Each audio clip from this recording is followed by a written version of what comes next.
Hey guys, what's up? Kris Krohn here. I am outside this haunted house. Does paranormal activity increase the value of real estate or drop it?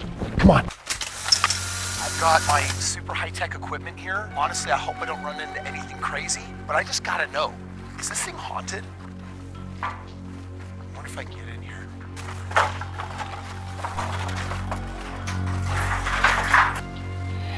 Oh!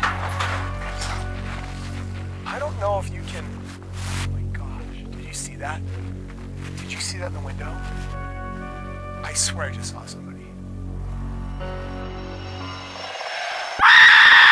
One shot, not a future for sure. Let's go. I'm turning dreams into reality. Yeah, it's one shot, not a future for sure. Let's go.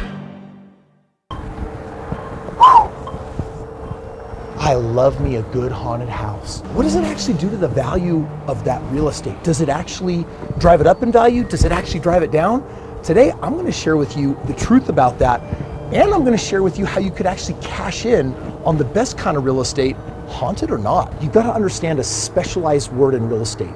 It's called stigmatized property. Stigmatized property is property that buyers or tenants may shun for reasons that are unrelated to its physical condition or features. A haunting, a poltergeist, but it also applies to things like, did someone die in the house? Was someone murdered?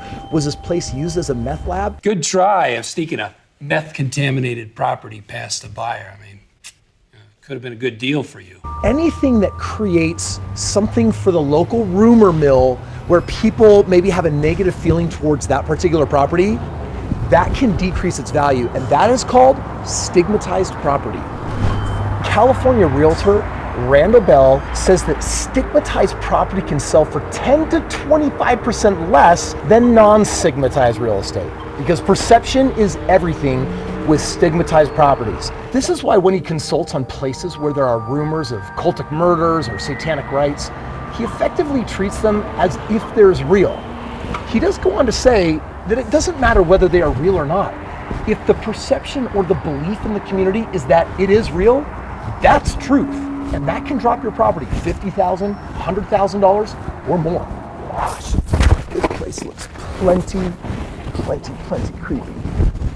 Why do people even think ghosts exist in the first place? Jeez, I think there's a lot of people that believe that our bodies are inhabited by spirits, and when the body dies, spirit gets left behind. And if it doesn't go to the light, then maybe it's gonna haunt the place where it died. I've owned a lot of real estate over the years, and can I tell you, I was exploring this one house, I picked it up at like a 90% discount. Dude, it looked plenty freaky like this. I don't know what's back there, but something probably dead. I had bought this property, and I found this dead, maggoty cat on the ground, totally freaked me out, and I jumped. Oh my gosh! Would not be surprised if that cat's spirit is still haunting that house.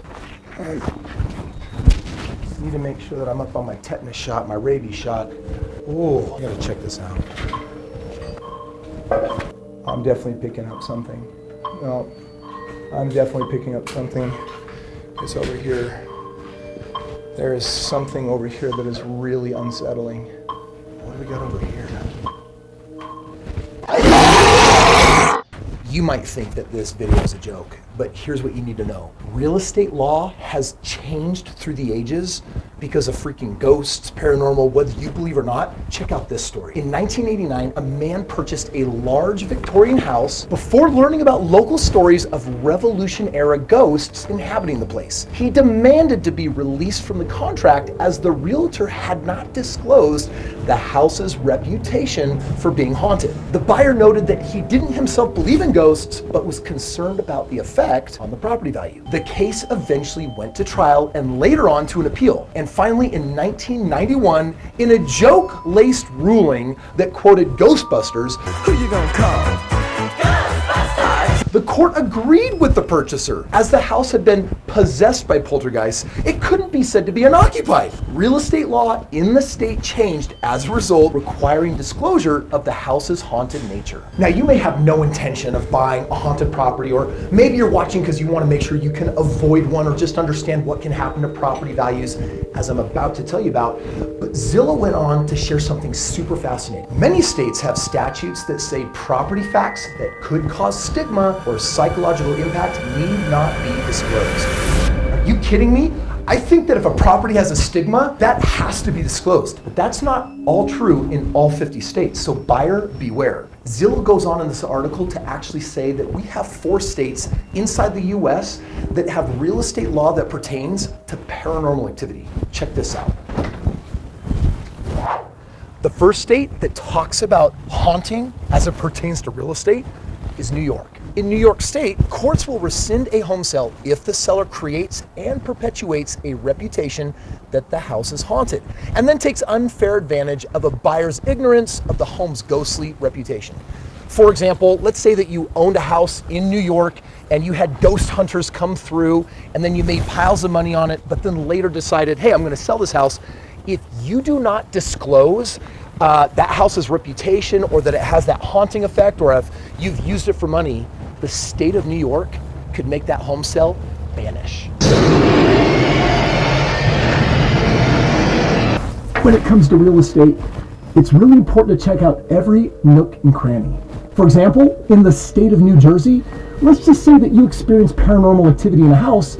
You actually don't have to disclose it unless asked by the buyer. Massachusetts and Minnesota, they both talk about paranormal activity in their real estate law, but they specifically say that if you've experienced it, you're protected and you don't have to disclose it. Minnesota, what are you hiding?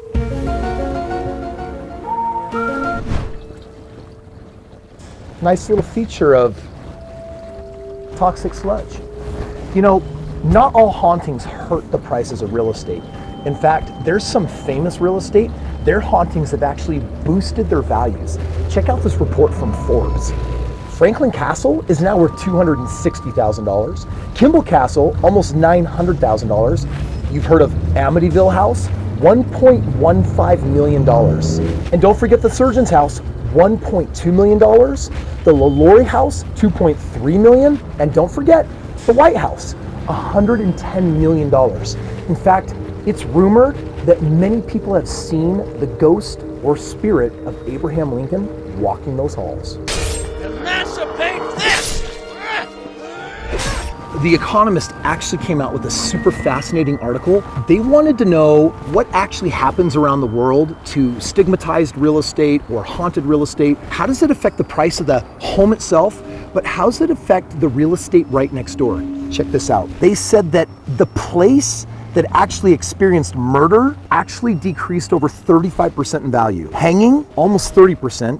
Other suicides, just over 20%. And if someone decided to leap from a window and jump to their death, that could ruin that real estate value by as much as 17%. But this is what was fascinating. If you were on the same floor of, let's say, an apartment building where this took place, you would still experience some level of decrease in value, but not as much. Or even if you were on the same block as a house down the street that experienced that, it's also going to affect your home value in a negative way. On the other hand, the UK recently produced a study. They wanted to know the same thing. They said, for us, we're going to take a look at some of the most popular haunted areas, and we're going to compare those areas to the other real estate in the area and find out, did prices actually go up or drop? And if you look at the graph, in some places, the values decreased a little bit together. Sometimes they increased. Honestly, super inconclusive. I'm led to believe that most of the UK is actually haunted. Do you ever feel like spying on your neighbors? You know, see if they're maybe like hiding a dead body in the basement or something? It's hard to see through here. That's difficult. What is in there? What is that? What's up? You know, I gotta be honest. I've never really been a fan of risky real estate. Why take unnecessary risk? For me, I've always believed in investing in real estate where you can get consistent returns. I don't like the creative stuff that's out there. Oh my gosh, this house, it sits so beautifully on the hill and there's only one triplex and there's something unique about it, or it has a story of a haunting. Man, for me, just make me my 20, 30% on my money every single year. I've done it 4,500 times. And if you'd like to check in on my last $1 billion and see how you can get a piece of the action, click the link below. I got a free book that'll actually show you my secrets, how I do it, and how you can do it too. By the way, you want to know what is scarier than a haunted house? Tenants not paying rent. Check out this video, get educated.